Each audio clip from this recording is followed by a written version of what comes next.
Bonjour à tous, il est midi, voici les titres d'autres journaux. Le Conseil de la Nation a entamé aujourd'hui la présentation en séance plénière du texte de loi portant révision de la Constitution devant la Commission des affaires juridiques et administratives. Dans un instant, nous écouterons le Premier ministre Abdelaziz Jarrad. La plus haute instance sportive en Algérie, un nouveau président, Hamad Abdelrahmane, il a été élu à la tête du comité olympique et sportif algérien. Les détails dans un instant avec notre envoyé spécial, Mokhtar Hammani.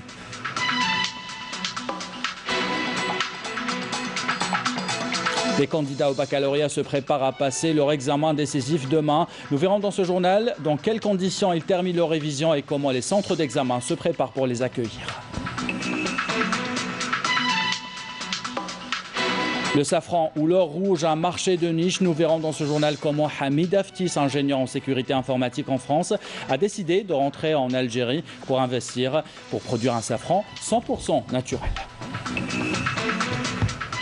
Voilà pour les titres. Bienvenue à tous. Tout d'abord, le Conseil de la Nation a entamé aujourd'hui la présentation en séance plénière du texte de loi portant révision de la Constitution devant la Commission des affaires juridiques et administratives avant sa soumission au vote.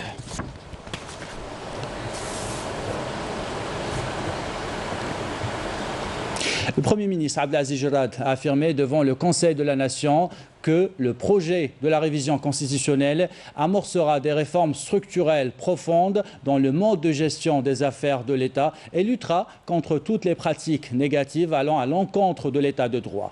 Il instaure également une étroite collaboration entre les pouvoirs exécutifs et les pouvoirs législatifs et à la faveur de l'attachement strict de chacun des pouvoirs et à ses prérogatives institutionnelles en vue de servir les intérêts suprêmes du pays et préserver l'unité nationale pour une prospérité pérenne du pays. On écoute le Premier ministre. ويأتي هذا المشروع المعروض على تصويت السيدات والسادة أعضاء مجلس الأمة استجابة لتطلعات الشعب الجزائري في بناء دولة ديمقراطية حقيقية تجعل الجزائر في منأى عن الانحرافات الاستبدادية والتسلطية وتكون قادرة على رفع التحديات الكبيرة التي يفرضها علينا الواقع الوطني وتطورات على المستوى الدولي. هذا الدستور يكرس تمسك الجزائر بانتمائها الحضاري الإسلامي والعربي والأمازيغي وبتاريخها وتراثها ومكتسباتها التي شيدت عبر العصور، وفي نفس الوقت سيشكل هذا الدستور محطة جديدة في الانطلاق في مسار بناء دولة عصرية في خدمة المواطن تستمد قوتها من إرادة الشعب الجزائري. دستور يسمح كذلك بانطلاق في إصلاحات هيكلية وعميقة في نمط تسيير شؤون الدولة ومحاربة كل ما يناقض بناء دولة القانون كالبيروقراطية والمحسوبية والجهوية والفساد. دستور يؤسس لفصل حقيقي بين السلطات ويعيد الاعتبار للسلطة التشريعية ويعزز من مكانتها وصلاحيتها. Le Premier ministre Abdelaziz Jarrad a rappelé le rôle de l'armée nationale populaire issue de l'armée de libération nationale, un pilier pour la nation sur lequel l'Algérie s'appuie pour sécuriser ses frontières et défendre ses positions géostratégiques. On écoute le Premier ministre. كما تم التذكير بأن الجيش الوطني الشعبي يتولى مهامه الدستورية بروح الالتزام المثالي والاستعداد البطولي على التضحية كلما تطلب الواجب الوطني منه ذلك. إن الجيش الوطني الشعبي سليل جيش التحرير الوطني هو الركيزة التي تعتمد عليها الأمة الجزائرية وهو جزء لا يتجزأ من الشعب الجزائري ويساهم في حمايته. Dans l'actualité de ce samedi, dans le cadre de la coopération militaire avec l'organisation du traité Atlantique Nord, la frégate espagnole ESPS Valdos des Bézanne F0 F-101 du deuxième groupe naval permanent de l'OTAN, SNMG-2, a accosté aujourd'hui au port d'Alger pour une escale de 3 jours.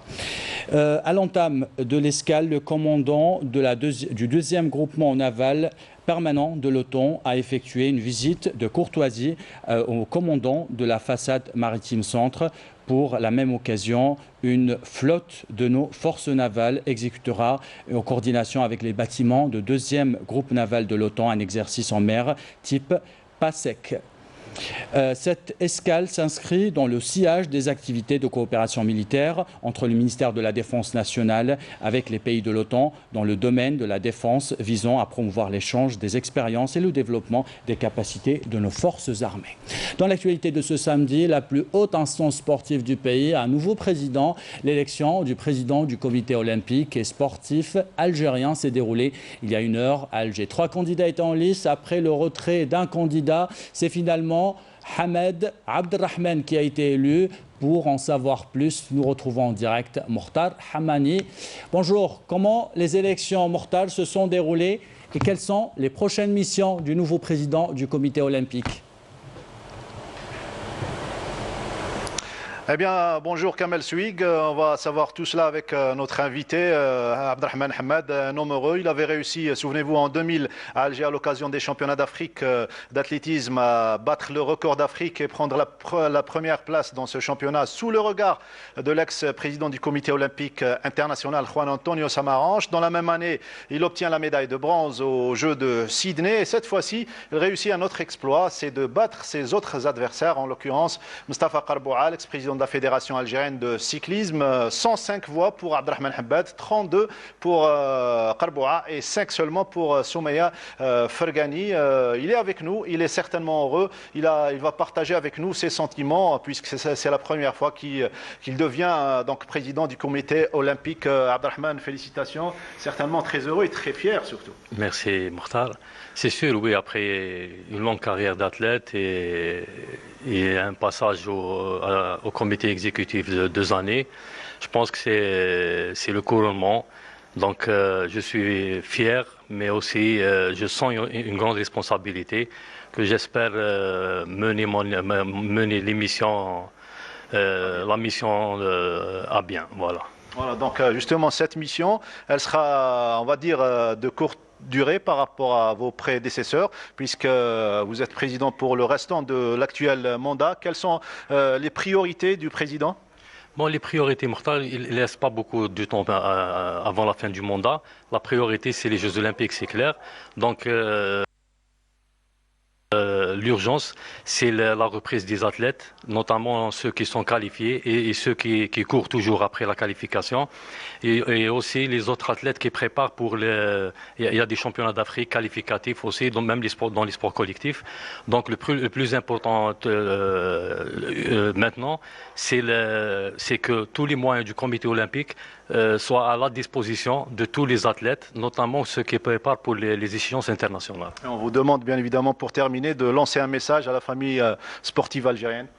Oui, c'est clair. Bon, avant tout, je remercie toute la famille du comité olympique, tous les membres de l'Assemblée générale. Et on va travailler dans la sérénité, c'est notre objectif. On va travailler avec tout le monde et que Dieu, Inch'Allah, nous aide dans cette mission et que le comité olympique retrouve sa sérénité. Voilà, vous terminez avec la sérénité, vous faites bien d'en parler. C'est ce qu'on retiendra durant cette Assemblée générale avec la présence de 67 membres sur les 90 que compte l'Assemblée générale. Merci Mokhtar Hamani, merci pour votre invité aussi. On retiendra que tous les moyens du comité olympique et sportif algérien sont à la disposition des athlètes algériens pour reprendre leurs entraînements. C'est l'heure de faire le point sur la situation sanitaire en Algérie avec le porte-parole du comité scientifique de suivi de l'évolution de la pandémie de coronavirus, le docteur Jamal Fourar. Pour ce qui est des principaux indicateurs enregistrés au cours des 24 dernières heures, nous avons 264 nouveaux cas, 254 nouvelles hospitalisations, 161 patients guéris, 32 patients en soins intensifs et 8 décès. Avec la notification de 264 nouveaux cas, l'incidence au cours des 24 dernières heures est de moins de 1 cas pour 100 000 habitants, sachant que également 22 wilayas n'ont pas notifié de cas au cours des 24 dernières heures, 15 wilayas ont notifié entre 1 et 9 cas et 11 wilayas ont notifié 10 cas et plus. Pour ce qui est des décès, nous avons au cours des 24 dernières heures enregistré 8 nouveaux décès, rahimahumullah. Pour ce qui est des patients qui ont été hospitalisés, on a des patients nouveaux au cours des 24 dernières heures, leur nombre est de 254 patients. Les patients guéris à ce jour, leur nombre est de 33 723 patients, dont 161 patients sont guéris au cours des 24 dernières heures. Pour ce qui est des soins intensifs, nous avons actuellement au niveau de nos hôpitaux 32 patients hospitalisés en soins intensifs. Et comme d'habitude, nous exhortons notre population à rester vigilante, à respecter les règles de prévention, notamment l'hygiène des mains, la distanciation sociale et surtout le port de masque obligatoire en tout lieu et en toutes circonstances. Et la prévention reste de mise. À partir de demain et jusqu'au 17 septembre, près de 638 000 candidats passeront l'examen du baccalauréat. Sur le fond, rien ne va changer, mais sur la forme, les établissements s'organisent et mettent en place des protocoles sanitaires et augmentent le nombre de surveillants. Badi Amal. C'est là l'ambiance du déroulement de l'examen du baccalauréat durant les années précédentes. Cette année, les choses sont différentes. Cet examen national intervient dans un contexte particulier marqué par la Covid-19 et l'adoption d'un protocole sanitaire dans les centres d'examen. Le bac 2020 est un examen exceptionnel puisque les mesures de prévention sanitaire seront appliquées en adoptant la distanciation sociale, la mise à la disposition des candidats du gel hydroalcoolique, la désinfection des salles d'examen, des salles de réunion et celles des enseignants, de même que les sanitaires. Cette année, plus de 630 000 candidats passeront leur examen du baccalauréat. Durant 5 jours, les élèves répartis sur plus de 2200 centres d'examen auront à donner le meilleur de ce qu'ils ont appris pour décrocher le fameux sésame qui leur permettra d'accéder à l'université. Les mesures prises sont les mêmes que les années précédentes, sauf que cette fois-ci, le nombre de surveillants et d'encadreurs mobilisés sera beaucoup plus grand pour parer toute éventuelle urgence. Côté organisationnel, les candidats seront encadrés par 164 000 encadreurs, dont 149 000 enseignants. La concentration et le calme sont requis pour réussir les épreuves du baccalauréat qui débuteront demain. Et les 637 538 candidats passeront cette année l'examen du baccalauréat. Ils sont répartis sur 2261 centres d'examen. Avant le jour J, les candidats révisent en groupe. L'exemple ce matin dans une bibliothèque à Boumerdès. Reportage de Fatma Zahra Benfarjala, commentaire signé Nassima Ibnoul. Pendant les révisions du baccalauréat, certains élèves révisent seuls, tandis que d'autres préfèrent travailler en groupe. Le but étant d'optimiser ces révisions et de s'encourager mutuellement. Ikram et Siham, 2 candidates au baccalauréat, ont décidé de réviser ensemble à la bibliothèque Lakhroub dans la wilaya de Boumerdès où tous les moyens de prévention sanitaire sont garantis. Lorsque nous révisons ensemble, on s'entraide, on réfléchit à haute voix, on pose des questions et on répond. Chacune apporte un plus à l'autre. C'est une façon qui nous permet de mieux assimiler nos cours.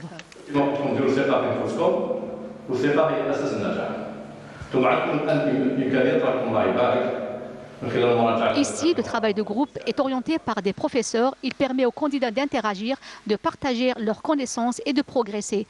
Et surtout de surmonter leur stress, notamment la veille d'un examen décisif.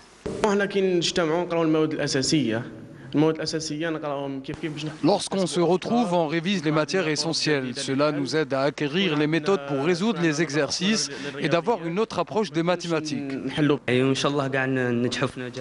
Inch'Allah, nous allons tous réussir à l'examen du bac et nous serons tous contents. Des instructions fermes ont été données pour fournir un climat et un espace appropriés aux candidats du baccalauréat, une épreuve qui s'inscrit cette année dans une conjoncture sanitaire délicate. Et à l'instar de tous ces candidats, Fethi Yassine passera son baccalauréat demain dans la wilaya de Béchar. Comment se prépare-t-il psychologiquement? Réponse avec Raouf Hamouche. Plus que quelques heures avant le début de l'épreuve du baccalauréat.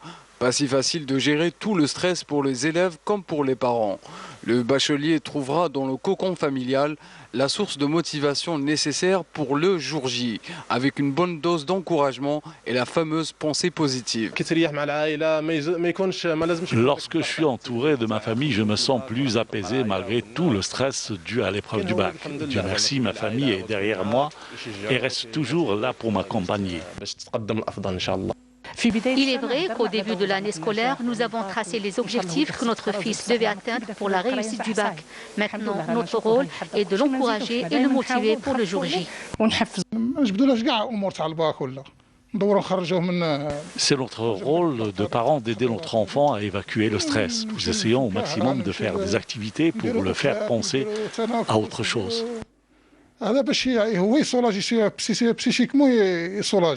Le baccalauréat représente une source de stress pour beaucoup d'élèves. Un soutien psychologique est nécessaire afin de les aider à passer leur examen dans les meilleures conditions, en particulier en cette période de crise sanitaire. Le bac reste un examen ordinaire. Les épreuves doivent être passées dans le calme et la sérénité, tout en respectant le protocole sanitaire. Cette année, l'examen du baccalauréat comptera plus de 630 000 bacheliers, répartis sur 2261 centres de déroulement et supervisés par 192 300 encadreurs à travers le territoire national. Dans l'actualité internationale, ce sont plus de 910 000 personnes qui ont fermé les yeux pour toujours à travers la planète, emportées par la pandémie de coronavirus. Un vaccin efficace n'est pas prévu pour demain. L'OMS ne s'attend pas à une vaccination généralisée avant mi-2021. En attendant de trouver un vaccin, le secrétaire général des Nations Unies veut 15 milliards de dollars dans les 3 mois pour accélérer la lutte mondiale contre la pandémie. Toujours à l'international, ce sont des négociations historiques qui ont débuté aujourd'hui entre le gouvernement afghan et les talibans à Doha, en présence du secrétaire d'État américain Mike Pompeo. Ces négociations visent à mettre fin à près de 2 décennies de conflit entre les deux camps. Retour en Algérie, après plusieurs années de retard, les travaux ont repris dans le stade de Douira. Bientôt, une nouvelle toiture sera posée et une nouvelle pelouse également d'une capacité de 40 000 places. Ce stade sera livré l'année prochaine. Linda Teboul. Le stade de Douira prend enfin forme.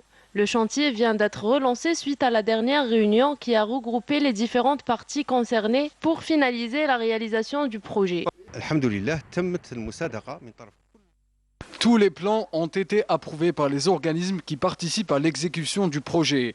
Ils seront mis en service dès la semaine prochaine. Et je confirme que les travaux, notamment les grosses œuvres, ont été achevés. Tous les problèmes ont été résolus, ce qui a permis la relance du chantier. Le stade de Douira, qui répond aux normes de la FIFA 2011, pourra accueillir jusqu'à 40 000 spectateurs. Concernant la diffusion des événements sportifs, tous les moyens nécessaires ont été mis en place et pour permettre une meilleure transmission de l'image et assurer aux journalistes de pouvoir effectuer leur travail dans les meilleures conditions.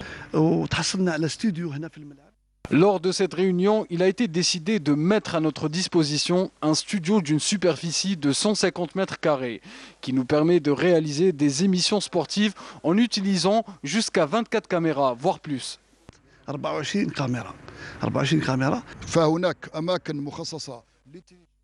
Dans la tribune d'honneur, des espaces ont été réservés aux médias, soit 30 places aux commentateurs, notamment lors des grands événements sportifs, 300 places à la presse écrite et un centre de presse de 250 mètres carrés.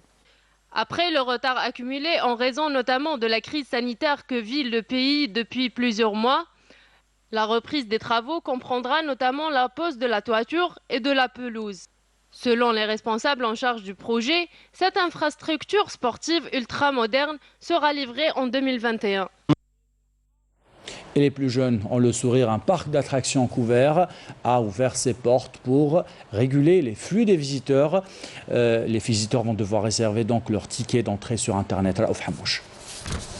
Un grand flux de visiteurs dès le début de la journée. Cet espace de loisirs très prisé par les tout-petits et leurs parents rouvre ses portes sans perdre de vue la conjoncture sanitaire. Les mesures barrières sont scrupuleusement respectées. Des agents sont d'ailleurs postés dans tous les coins pour veiller au grain. Le parc était fermé, il vient de rouvrir ses portes. Je suis venu avec mes frères prendre un bon temps avant la rentrée scolaire. Nous sommes en visite dans ce lieu. Nous avons constaté que toutes les mesures de lutte contre la Covid-19 ont été prises. Il faut d'abord s'inscrire sur leur site 24 heures à l'avance pour prendre rendez-vous avant de pouvoir y accéder. Pour éviter la forte concentration des personnes dans cet espace couvert, un système de réservation électronique est mis à la disposition des visiteurs via le site internet du parc, ainsi que 3 créneaux horaires au choix. Du midi jusqu'à 22h. Les créneaux, دايرين 3 créneaux du midi jusqu'à 15h, du 15h30 jusqu'à 18h30, après du 19h jusqu'à 22h. يختار الفترة وحنايا درنا هاد الريزرفاسيون باغ نت باش نشوفوا لي كاباسيتي تاعنا على حساب باش نشوفوا على حساب باش ما يكونش عندنا اكتضاد وكاع درنا هاد لو سيت تسمى دو بريفيرونس الناس تريزيرفي باغ سيت باش حنا ما يكونش عندنا اكتضاد. Toutes les conditions ont été réunies par cet espace de loisirs pour permettre aux petits comme aux grands de déstresser après des mois de confinement, mais en toute sécurité. Surnommé l'or rouge, le safran est un marché de niche. En Algérie, les exploitations se comptent sur les doigts des 2 mains, comme celle de Hamid Aftis. Ingénieur en sécurité informatique en France, il a décidé de rentrer investir en Algérie. Dans son exploitation, il a banni les pesticides et insecticides. Depuis 2012, il cultive un safran 100% naturel. Jazia Bayou l'a rencontré dans le village d'Agouni, dans la wilaya de Tizi Ouzou. Reportage. C'est au mont du Durdura, en Haute-Kabylie, que notre ambitieux safranier a pu réaliser son projet. Hamid Aftis, ce jeune électronicien de formation, a toujours désiré valoriser les terres familiales situées à Agouni, à 50 km de la wilaya de Tizi Ouzou. Et c'est en 2012 que tout a commencé. Hamid quitte la France, où il est né et travaillé en tant qu'ingénieur commercial. Il achète ses premières bulbes et crée ainsi sa première safranière. Je me suis dit, bon, le safran pousse partout dans le bassin méditerranéen, il n'y a pas de raison qu'il ne pousse pas en Algérie, ça pousse au Maroc, ça pousse en Tunisie, ça pousse en Grèce, ça pousse en Espagne, ça pousse en France, ça pousse partout. Donc il n'y a aucune raison que ça ne pousse pas. Donc ça a été effectivement un test positif et par la suite, j'ai plutôt été encouragé par certains clients et donc là maintenant, effectivement, le projet tourne à plein régime. Sur cette terre familiale qui s'étend sur une superficie de 2000 m², ce safranier réalise son projet avec ses propres fonds. Il plante en cette saison environ 1000 bulbes bio pour garantir une belle floraison. La première année, j'ai planté 40 kg de bulbes pour récolter environ 5 grammes. Donc il a fallu que les bulbes s'acclimatent au sol de Kabylie, pour que l'on puisse ensuite effectivement attendre à ce que le rendement soit bien meilleur. Mais sur les 2000 m² qui sont plantés, je n'ai pas tout exploité. C'est-à-dire qu'il y a des parties qui sont effectivement, malgré moi, en dormance, faute de main-d'œuvre, de désherbage et de choses comme ça. Parce que je travaille uniquement à la main, donc aucun produit chimique, aucun produit phytosanitaire, donc tout est entièrement naturel et bio comme on dit ailleurs. Concernant les bulbes, faut-il les acheter à chaque plantation? Non, on les achète une seule fois les bulbes, hein. Sauf si effectivement on les perd, sauf s'ils gèlent ou sauf si y a vraiment quelque chose qui se passe et qu'on n'a plus de bulbes. Et elle coûte cher? D'après les échos que j'en ai, ça peut coûter entre 12, 15 et 20 000 dinars le kilo. Travaillant seul, Hamid assure lui-même la plantation et la commercialisation de sa production. Un travail pénible qui demande beaucoup d'efforts physiques et de prospection. Avec une seule récolte par an, l'or rouge demeure l'épice la plus chère au monde. En Algérie, son coût s'élève à 6 000 dinars le gramme. Son utilisation est multiple. Il n'est pas considéré uniquement comme un produit consommable. Le safran pourrait être utilisé aussi bien dans des industries pharmaceutiques que cosmétiques et même textiles. Une raison pour laquelle Hamid Aftis n'a pas regretté d'avoir investi dans la filière safranière. Un créneau rentable qui ne manque pas de recommander. C'est une expérience très positive, donc j'envisage les gens à faire du safran de qualité et éventuellement que l'État puisse encadrer la vente par la création de coopératives par exemple. Après plusieurs années de dur labeur, ce jeune safranier savoure aujourd'hui sa réussite qu'il a réalisée grâce à son énergie débordante et son attachement à ses origines. Belle découverte. Et on termine ce journal avec le plus ancien chalutier d'Algérie, Ma'ammar II. Il est entré dans les archives du cinéma algérien car en effet il a servi comme décor de cinéma dans le film Saha Ya Dahmen. Découverte avec Samira Hadjamar.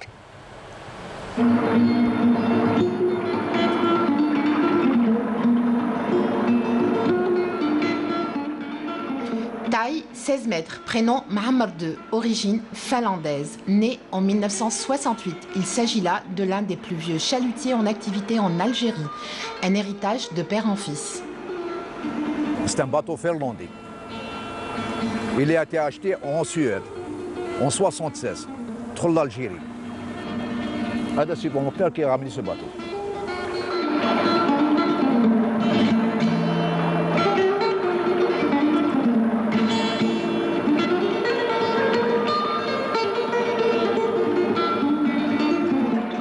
C'est une histoire de famille, mais aussi de cinéma, puisque Ma'ammar a servi au tournage du téléfilm Saha Ya Dahmen, réalisé en 1980.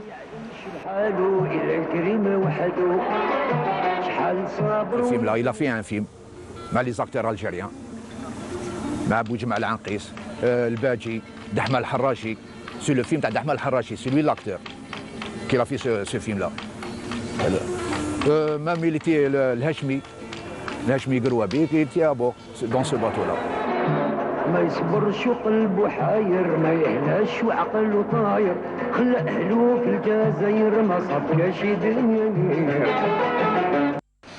Sa particularité, Ma'ammar II exige beaucoup de soins et d'attention. C'est son propriétaire, Cheikh Batman, patron pêcheur, qui le dit.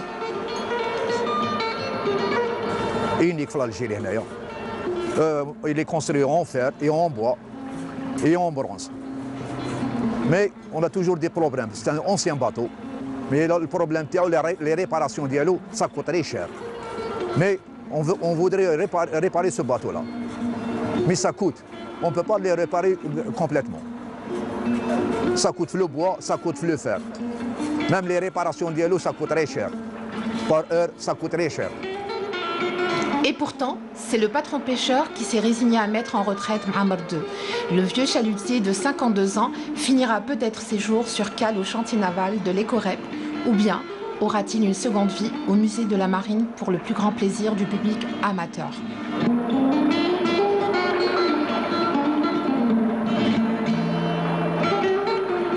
L'Ecorep, elle peut prendre la coupe Théo, la coque Théo, elle peut prendre les membrines Théo. Ils vont fabriquer des autres bateaux comme celui-là.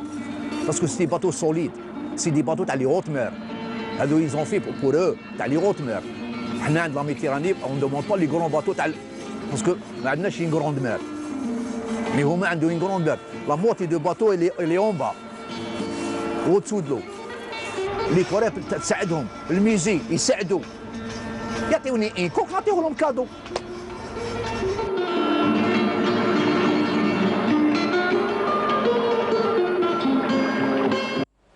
Avec cette histoire de Ma'ammar II, nous arrivons à la fin de ce journal. L'équipe de la rédaction qui l'a préparé, l'équipe technique qui l'a réalisé, vous remercie de l'avoir suivi. En bas de votre écran, les adresses web pour le replay de vos programmes. Tout de suite, un point complet météo avec Mina. Abed, belle journée.